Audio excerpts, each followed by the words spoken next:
ہمیں تو یہ بتایا گیا سامان مسجد نہ برائے سوختن نہ برائے فروختن، مسجد تو مسجد رہی، مسجد کے اندر جو ٹوٹی ہوئی چٹائی ہے آپ اس کو بھی نہیں بیچ سکتے۔ باقی وہ آپ کے لیے یا دو چرچ کھول رہے ہیں اور کہیں کہ وہاں نماز پڑھیں اور آئیں وہاں میں آپ کو اجازت دیتے ہیں، میں آپ کو ایک پیشکش کرتا ہوں کہ انہیں کہیں کہ تم بڑے وسیع ظرف ہو مگر بہت کشادہ ذہن ہے، تو ہمیں مسجد کرتبہ میں نماز پڑھنے دیں۔ مسجد کرتبہ میں جو مسلمانوں کی بنائی ہوئی ہے، 10 مربع کلومیٹر پر پھیلی ہوئی مسجد، اس کے باغات، اس کے احاطے، اس کے متعلقات اگر شامل کریں، حمام شامل کریں تو 10 مربع کلومیٹر پر وہ مسجد تھی، اور 1400 ستونوں پر پھیلی ہوئی مسجد کا حال۔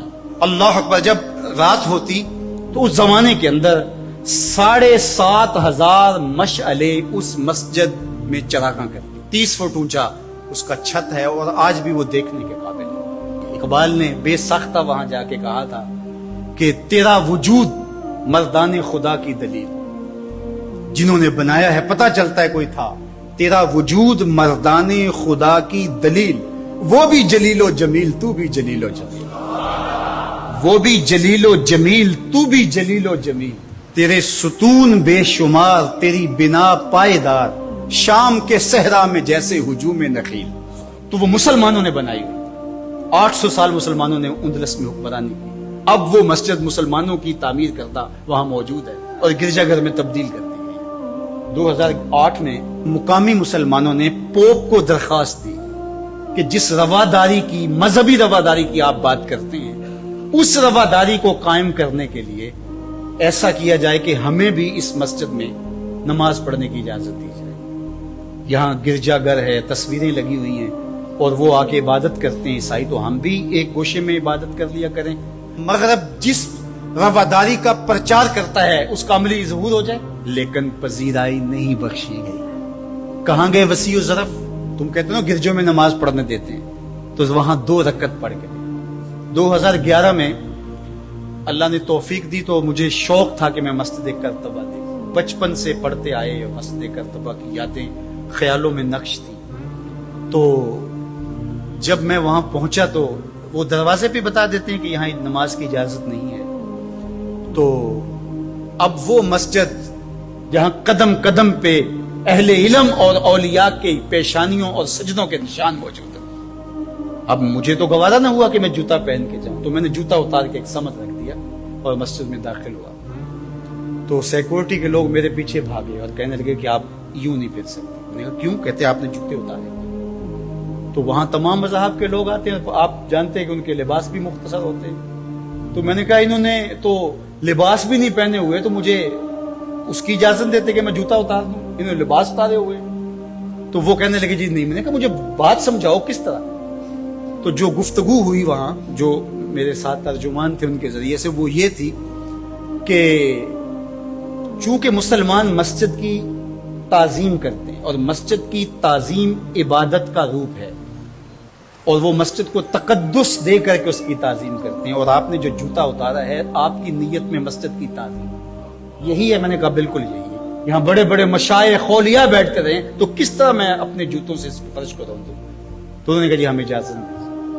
تو ان سے بہت کہا، لیکن وہ کہنے لگے یہ ہو ہی نہیں سکتا، تو ہم ساری مسجد نہیں دیکھ سکے اور واپس آ گئے۔ اور 2014 میں پھر دوبارہ جانا ہوا، پھر یہی میرے ساتھ مسئلہ ہوا۔ تم کہتے ہو بڑے وسیع و ظرف ہے، میں اپنا تجربہ بتا رہا ہوں۔ تم کہتے ہو چرچ میں نماز پڑھنے دیتے ہیں اور وہ جوتے اتار کے نہیں جانے دیتے۔ او میاں، وہ تمہارے لیے ایک کھلونا رکھا ہے، تمہیں بہلانے کے لیے، تمہیں ورغلانے کے لیے وہ رکھا ہوا ہے۔ انہیں پتا ہے اس سے بہل جائیں گے، اور وہ بھی شور جا کے کریں گے کہ ہماری مسجدوں میں بھی ایسا ہونا چاہیے، ہم بھی وسیع و ظرف ہوں۔ وہ تمہیں دھوکہ اور فراڈ دینے کے لیے کیا ہے۔ اقبال نے کہا تھا اندروں تاریخ تر از چنگیز، یہ بظاہر میٹھے میٹھے لگتے ہیں لیکن ان کا اندر چنگیز سے بھی زیادہ تاریخ ہے۔ تو جو گرجے فروخت کر دیتے ہیں، آج آیا صوفیہ کی ان کو کیوں تکلیف ہو گئی؟ اور وہ سلطان محمد الفاتح نے خریدی ہوئی ہے، اور آج آیا صوفیہ سجدوں سے آباد ہو گئی۔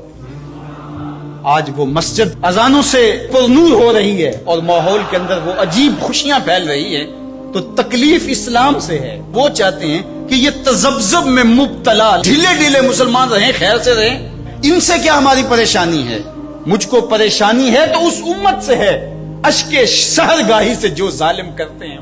تو آج آیا صوفیہ تکلیف کا سبب اس لیے بن گیا کہ یہ جو تحریک بپا کی گئی تھی وحدت ادیان کی، اور ترکی بھی ایک زمانے میں اس کا مرکز رہا، اور آج یہ ہے کہ وہاں آیا صوفیہ مسجد کی صورت میں بدل رہی ہے، لیکن مغرب خوش ہے کہ پاکستان میں مندر بن رہے ہیں، عربستان میں مندر بن رہے ہیں، اور اسرائیل کے ساتھ ہم عربوں کے تعلق کو مضبوط کر رہے ہیں، لیکن یہ تمہارا ادھورا سا خواب ہے جو کبھی پورا نہیں ہوگا، یہ وقتی ہوگا، انشاءاللہ وہ وقت دوبارہ آنے والا ہے کہ پوری کائنات پہ جھنڈا میرے حضور کا ہی ہوگا۔